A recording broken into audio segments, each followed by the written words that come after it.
Welcome to another edition of the Florida Chamber's Bottom Line with our guests, David Hart, Executive Vice President of the Florida Chamber, and Marian Johnson, Political Strategist. Thank you both for being here. Marian, if we can get started, tell us what redistricting is and how often this actually takes place in the state. Redistricting is a process that happens once every 10 years. After the census, the population is given to each state, and they have to divide that population into even-numbered districts for congressional and state and House. This year, the congressional seats are about 700,000.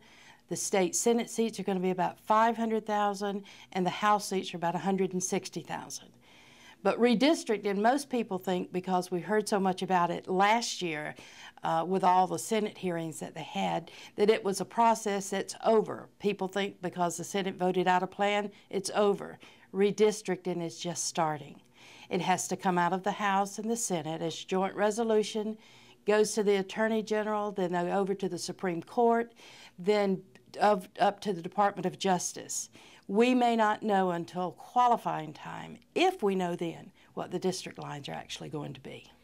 David, and it could be challenging because I think that the amendments that passed were very prescriptive, and they restricted what you could and you couldn't do in dividing the different districts. Are you concerned about that? Well, you're absolutely right. The voters of Florida put Amendments 5 and 6 into the Constitution in the last election cycle, and that changed the number of requirements that the legislature has to meet in drawing maps. In fact, many have felt like it gave us so many requirements that you couldn't meet them all, that in some ways they conflict with one another. Having said that, I think the legislature was up to the task, and they did an absolutely phenomenal job at meeting all the requirements they were asked to meet.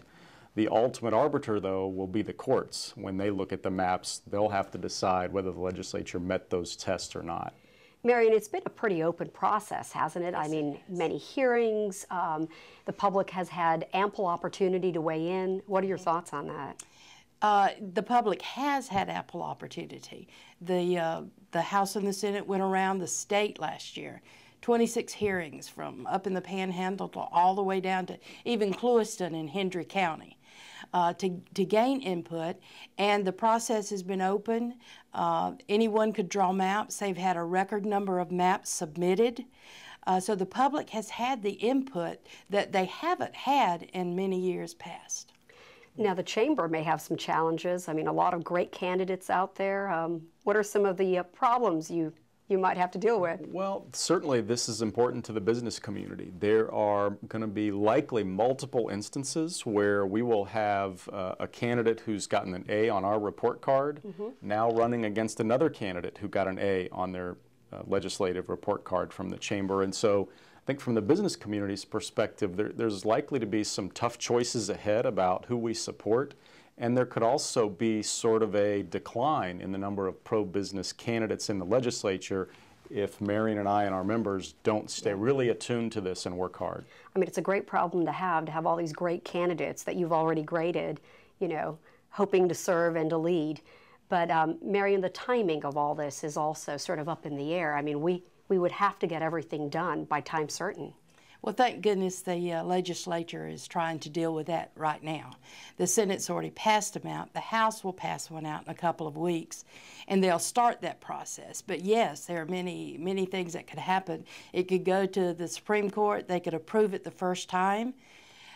They could not approve it the first time. And then it goes back to the legislature, then it goes back to the Supreme Court, and then up to the Department of Justice. You know, it's a process that probably will not happen by qualifying time, but could happen, and I believe that's the intent of the legislature. David, on a final note, do you think it'll be decided in the courts? Well, it likely will be. We've been fortunate at the Chamber under Marian's leadership. We've been involved in this process for most of the last 9 months, so we have a finger on the pulse of what's going on, but I think many experts, including Marian, would probably tell you there will be lawsuits filed. It's very likely to go to the courts and be challenged. And that could put us in the scenario Marian described, where we may not know the district lines until after qualifying. Thank you for being here today, and to our viewers, we will continue to bring you updates on this issue, and we hope your bottom line is looking up.